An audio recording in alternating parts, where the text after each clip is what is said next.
Hello everyone, and this is physics. In this video, I'd like to introduce you to fluid mechanics. Sometimes it's just simply called fluids. Now, fluid mechanics, or fluids, is an absolutely enormous subject, but hey, don't take my word for it. You can take his word for it, or this guy's word for it. Well, that's not enough. Here, how about this one? There is lots written on fluid mechanics. It is absolutely enormous subject. Let's look at the definition of fluid mechanics based on this particular author. And it says here, and I'm just going to read the text, a fluid is a substance that deforms continuously under the action of an applied shear stress. And here it is. A fluid is a substance that deforms continuously under the action of an applied shear stress. Ooh, that's a mouthful. What exactly does all of this mean? Well, if you consider a force, like my finger is a force, I'm going to poke this wall. As I apply a force on the wall, I'm poking the wall is what I'm doing. If I apply a force on the wall is pushing back on me. This is a solid. It's following Newton's third law of motion. I push on it and it pushes back on me with an equal and opposite force. A fluid, on the other hand, doesn't have that kind of resistance. If I poke the air, now air is a fluid. We live in a fluid called air. There are two kinds of fluids, two classes of fluids.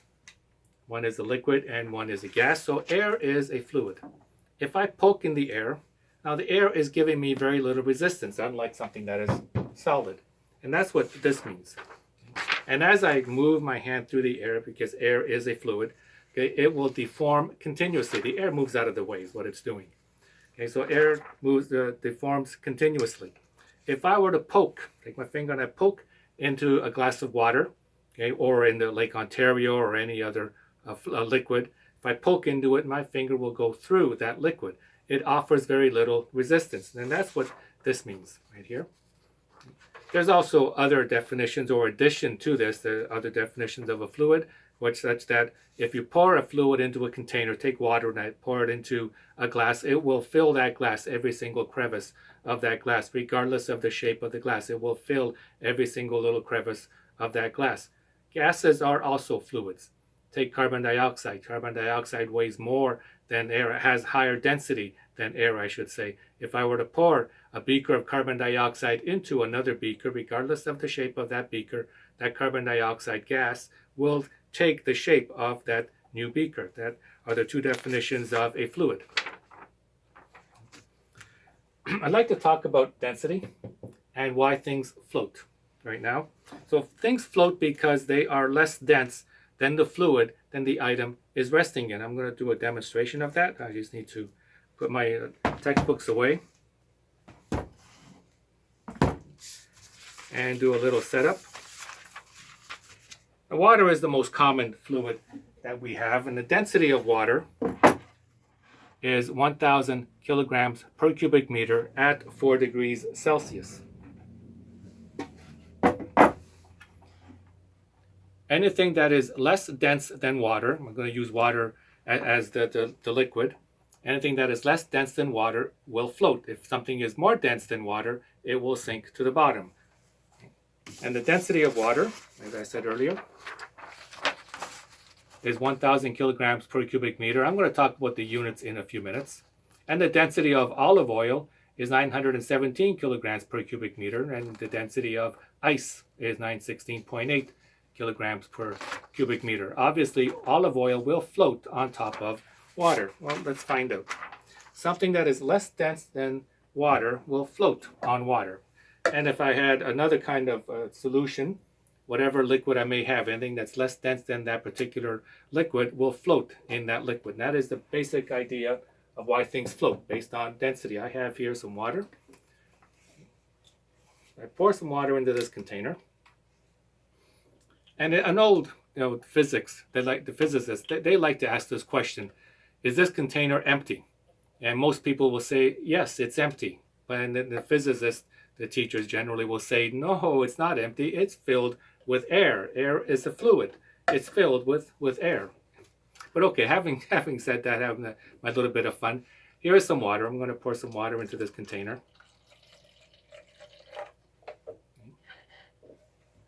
And as I said earlier, anything, well, I'll just put a bit more, I guess. If I put in something in here that is more dense than the water, it will sink to the bottom. I have here a marble. Now, I'm going to see if the density of this marble is greater than the water. If it floats, it's less dense than the water. If it sinks, it has greater density than the water. And there it goes, all the way down to the bottom.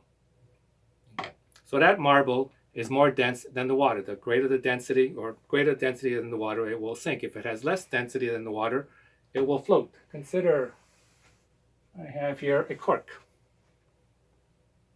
Will the cork float or will it sink? So the cork has less density than the fluid and the water that it is floating in. I'm going to try and fish that out. Come here. So whether things float or sink is based on density. I also have here olive oil. Now we determined earlier that olive oil is less dense than water. Will it float? Well, let's find out. See, during my regular classes, when I do this in person, I can't bring these liquids with me to classrooms, but I do have the opportunity here to do this in video. And we can see here that the oil is in fact floating above the water. So whether or not things float or sink is strictly based on its density. There are other ways to determine whether things float or sink, but it all comes down to density. Having said that, I need to put this away.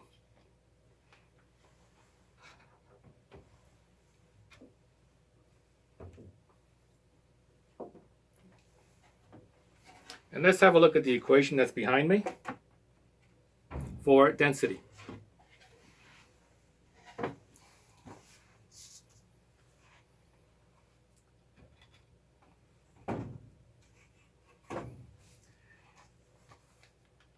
Density has the Greek symbol, the small Greek symbol rho.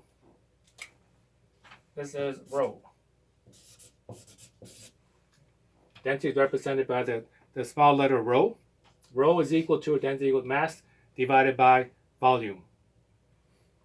And mass, we got to use the base units. If we look at the units of this right now, and looking at base units, mass has to be in kilograms, and volume needs to be in cubic meters. Now that sounds a little odd. I'm going to do that here.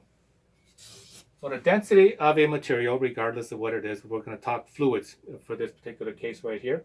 The density of fluids is equal to mass divided by volume. And when I do volume, it's capital V, but to make sure that there's absolutely no mistake that I'm not talking velocity or some other variable, I put a bar across it, and that means I'm talking volume. And that the units for mass has the base units of kilograms, and volume has the base units of meters cubed. So the units for density is kilograms per cubic meter, and it doesn't get any other definition other than this one. There is no other name for it, just simply kilograms per cubic meter. Now, we're all used to looking at volumes as a liquid or as in liters. This thing here is 500 milliliters. We're familiar with volume in 500 milliliters or 1 liter containers, such as this one. Oh, by the way, I have another special volume container here, which it's up here. And this is Voodoo beer. I haven't drank it yet. I'm afraid I might turn into a zombie if I do. It says blackened Voodoo beer. What's the volume of this? This is in the imperial system, 12 fluid ounces or 355 or 0.355 liters of Voodoo beer. Back to the subject at hand. Where was I? Volumes. Okay. Density is mass divided by volume. Let's look at cubic meters. Cubic meters and liters are related. For instance, if I were to have, here's a box.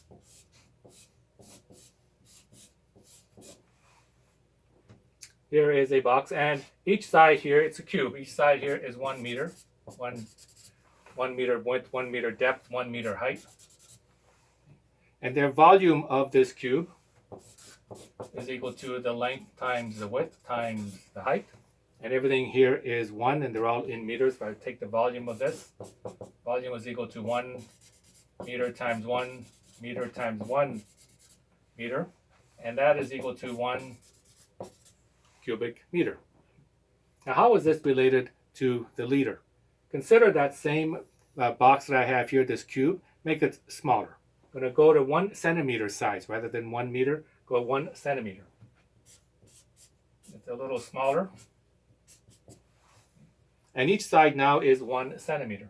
1 centimeter, 1 centimeter, 1 centimeter. Might be a little difficult for you to see, but each side is 1 centimeter.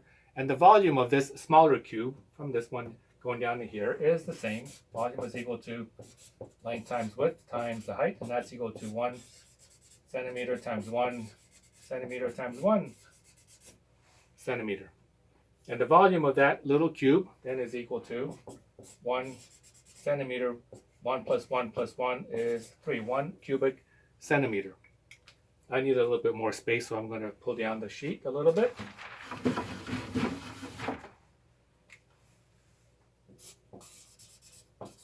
One cubic centimeter also has another name, 1 cc, representing 1 cubic centimeter.